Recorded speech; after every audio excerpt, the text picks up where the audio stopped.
Hello दोस्तों, मैं लीला गुरु बहन गुरु शो सबको तहे दिल से मैं प्रणाम करती हूँ। मेरी प्रणाम को स्वीकार कीजिएगा। दोस्तों, आज मैं आप लोगों को एक शारदा सिन्हा का गाया हुआ गीत जो है वो मैं अपने गुरु को इस भजन को मैं डेडिकेट करना चाहती हूँ। मैं अपने गुरु के लिए भजन को मैं गाना चाहती हूँ। शारदा सिन्हा जी ने गीत गाई है, बहुत अच्छा ये गीत है, आप लोग सुने भी होंगे। तो इस गीत को मैं अपने गुरु के लिए बनाई हूँ, मतलब मन में सोचती हूँ कि मैं अपने गुरु के लिए गाऊँ इस गीत को, अपने भोले बाबा के लिए इस गीत को गाऊँ तो मतलब कितना सुंदर लगेगा, कितना प्यारा लगेगा। मैं अपना मन में भाव इस तरह से लाती हूँ कि मेरे गुरु जी इस गीत को मैं गाई तो बहुत प्रसन्न होंगे, इसीलिए मैं इस गीत को गाना चाहती हूँ। गीत का बोल है कि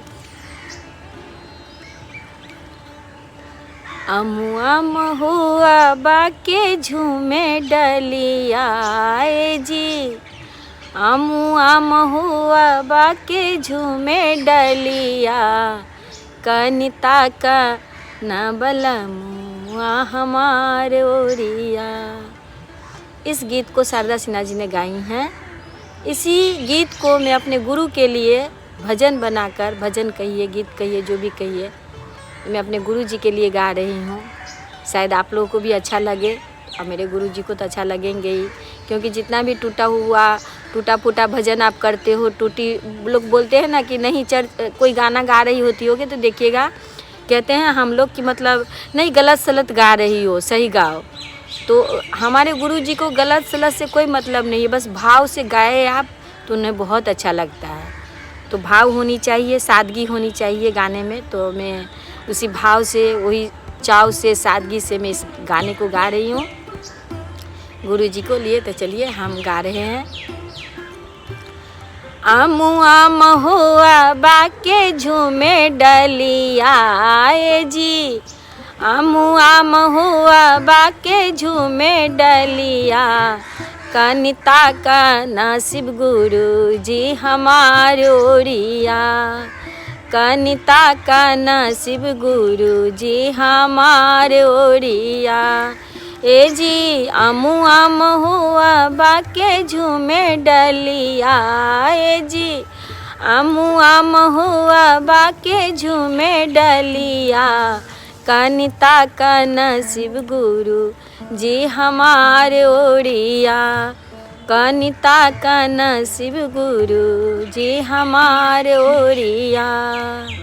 अमुआ मुजड़ी गेले टिकुला कोसाई गेले, अमुआ मुजड़ी गेले टिकुला कोसाई गेले, रसबा से भरी गेले फूला डलिया जी, रसबा से भरी गेले फूला डलिया, कनिता का नसीब गुरु जी हमारे ओरिया, कनिता का नसीब गुरु हो हमारे ओरिया। अमुआ महुआ बाके झूमे डलिया जी, अमुआ महुआ बाके झूमे डलिया, कनिता का न भोले बाबा हमारे ओरिया, कनिता का नसीब गुरु जी हमारे ओरिया। अमुआ बिनन हम गैली अमुआ बगिया हो, फूलबा बिनन गैली फूलबा बगिया हो, फूलबा से भरी गेले मोर डलिया ए जी, फूलबा से भरी गेले मोर डलिया, कनिता का नसीब गुरु जी हमारे ओरिया, कनिता का नसीब गुरु जी हमारे ओरिया। अमुआ बिनन हम गेली अमुआ बगिया हो, फूलबा बिनन हम गेली फूलबा बगिया हो, फूलबा से भर गेले मोर झोलिया जी, फूलबा से भरी गेले मोर डलिया, कनिता का नसीब गुरु जी हमार ओरिया। कनिता का नसीब गुरु जी हमार ओरिया। चर्चा करन गैली सखिया के अंगना हो। चर्चा करन गैली सखिया के अंगना हो। दाया से भर गल मोर अचराए जी। दाया से भरी गेल मोर अचरा। कनिता का नसीब गुरु जी हमार ओरिया। कनिता का नसीब गुरु जी हमार ओरिया।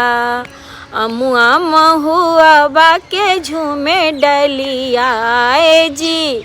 अमुआ महुआ बाके झूमे डलिया। कनिता का नसीब गुरु जी हमार ओरिया। कनिता का नसीब गुरु जी हमार ओरिया। चर्चा के बोली सुनी मनमा भुलाई लेलिए। चर्चा के बोली सुनी मनमा भुलाई लेलिए। नहीं अइले हमारो शिव गुरु रसिया जी। नहीं अइलन हमारो शिव गुरु रसिया। कनिता का नसीब गुरु जी हमार ओरिया।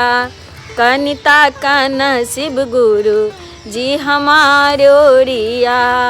अमुआ महुआ बाके धूमे डलिया जी। अमुआ मजूर बाके झूमे डलिया। कनिता का न भूल बाबा हमारो ओरिया। कनिता का न भूल बाबा हमार ओरिया। तीन सूत्र कई कई मनमा भुलावेली हो। तीन सूत्र कड़ी कड़ी मनमा भुलावेली हो। कहिया अइब हमरो शिव गुरु रसिया जी। कहिया अइब हमरो शिव गुरु रसिया। कनिता का नसीब गुरु जी हमार ओरिया। कनिता का नसीब गुरु जी हमार ओरिया। नाम शिवाई से गुरु के मनाई लेबै। नाम शिवाई से हम गुरु के मनाई लेबै। अब अइथिन हमारो शिव गुरु रसिया जी। अब अइथिन हमारो शिव गुरु रसिया। कनिता का न बम भोला बाबा हमरो ओरिया।